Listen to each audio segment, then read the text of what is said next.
Hey, how's it going, guys? Welcome to another Market Outlook video.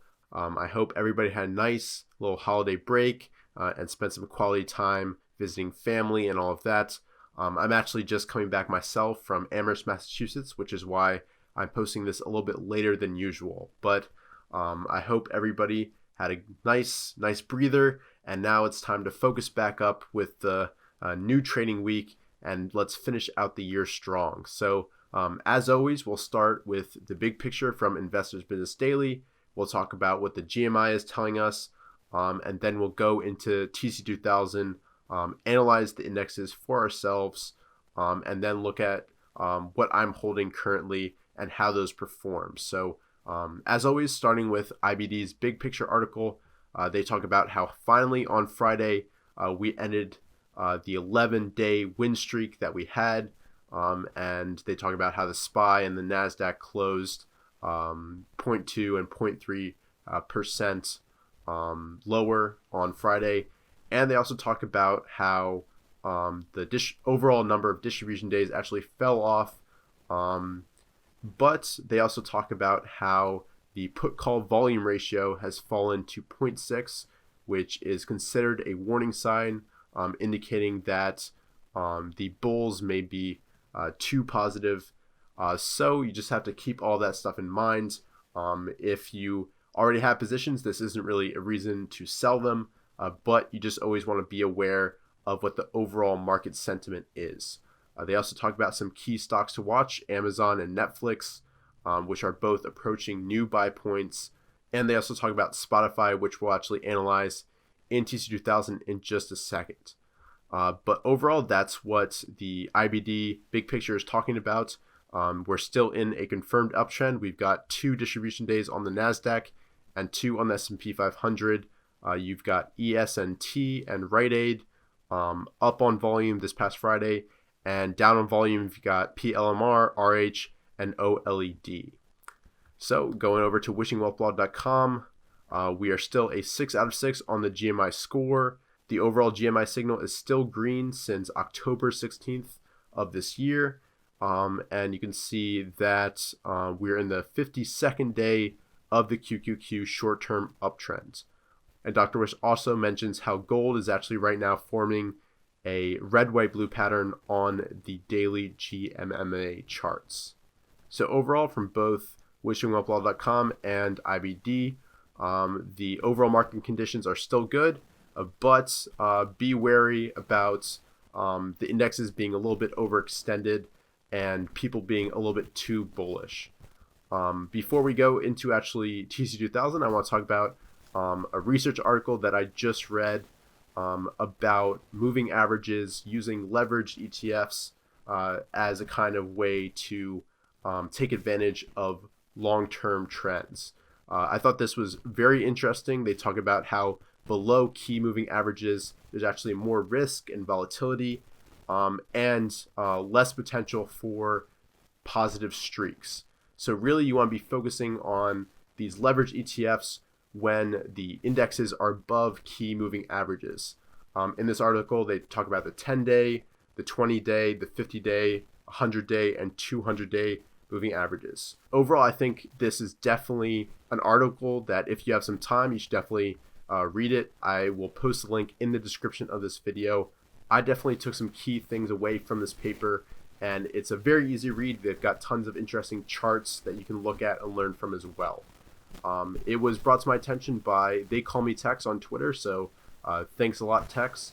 I also want to briefly mention some research that I did about how my top fundamental stocks have performed since the start of the recent rally. So on 10/16, as I said, the GMI signal turned green, and since 10/15, the IBD has had a confirmed uptrend.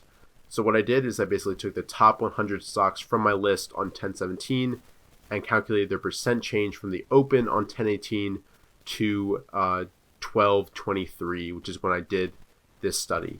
And this is the PCF code that I used in TC2000. And overall, the results were pretty good. 66 out of 100 made some money, 33 out of 100 lost money, 14 out of 100 made gains of over 20% in that time, 35 out of 100 made gains of over 10%, and almost half made gains of over 5%. And this is in comparison to 21 out of 100, which lost over 5%, 12 out of 100, which lost over 10%, and 5 out of 100, which lost over 20%. And ideally, you'd be holding these for as long as you can, and you would cut your losses at around 5%, so you wouldn't even have to deal with these type of stocks. And if you can do this, then you'll definitely be profitable in the stock market. Looking at the top stocks, you can see that they were in the upper region of this list. You can see number 1 and number 4 performed the best, which was ARWR and InMode, and CZD did really well as well. And the worst 3 were ADs, Shack, and SMSI, which fell about 23% to 40%. So overall, the top stocks did better and the lower stocks did worse. These rankings are using data from 1017, but I did use slightly different sorting algorithms, which I've updated to weight the sales more heavily after seeing some stocks that did really well slip through my scans. And overall, these are the stocks that I use, so you can go back and check my math for myself. But overall, I thought this was very interesting to do, and I really like doing some data analytics and making sure that my kind of method is working. So now let's look at the QQQ and the SPY and kind of see how they're doing. So as you can see, we're in the middle of a very good rally, although we did have a down day on this past Friday. But I think it was kind of overdue because we're slightly extended right now, and this is actually pretty constructive. The SPY, you can see, is a very similar chart. You've got the down day on Friday as well. And looking at the daily GMMA charts, you can clearly see this trend that we were in.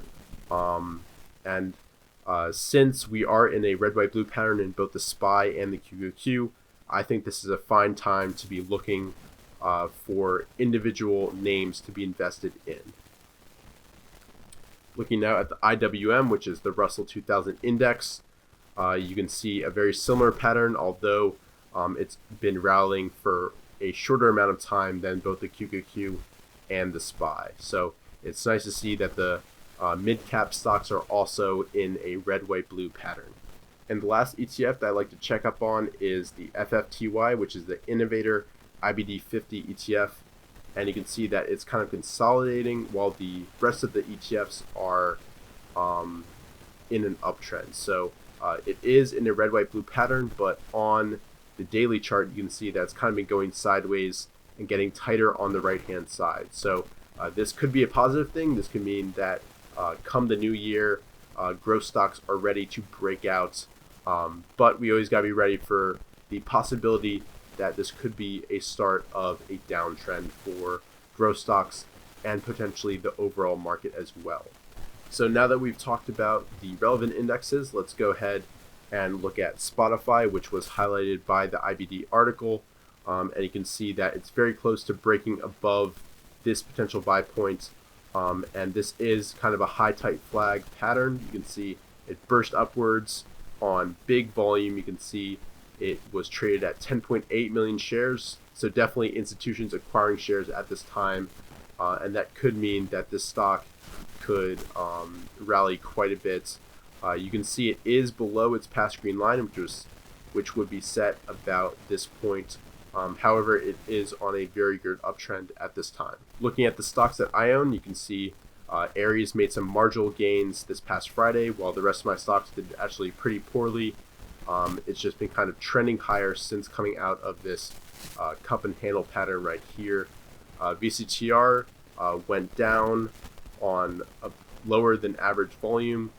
Rita dropped 3% on, again, lower than average volume.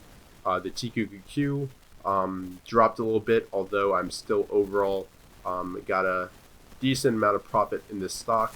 AMD has been my best performer, and you can see that since I bought it on this day right here, it's been trending higher, and that this down day on this past Friday is actually pretty constructive because it makes sure it doesn't stay too overextended. PLMR, I was actually stopped out on this Friday as it dipped below the 50-day moving average.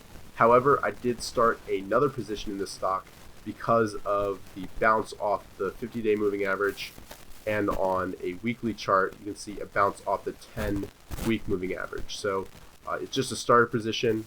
However, I really like the fundamentals of the stock, and I think that it's a good play to at least own a little bit of it at this point. But I'm always ready to sell that if I see it break this lower Bollinger Band once again. Even if the fundamentals are good, you got to be ready for any possibility. So overall, that is how my portfolio has been doing. I apologize for the audio in this video, guys. I'm actually having to re-record this part of the video just because I guess my microphone is becoming more and more broken. But I'm looking forward to the rest of 2020. I've got a lot of good videos in store, and I'll actually be receiving a new microphone tomorrow. So there shouldn't be any more problems after today. But that's it for this video. If you've got any suggestions for topics you'd like me to cover in the future, let me know in the comment section below. Other than that, make sure you subscribe, like, all that good stuff. And I hope everybody has a great New Year's Eve, and I'll see you guys in future videos.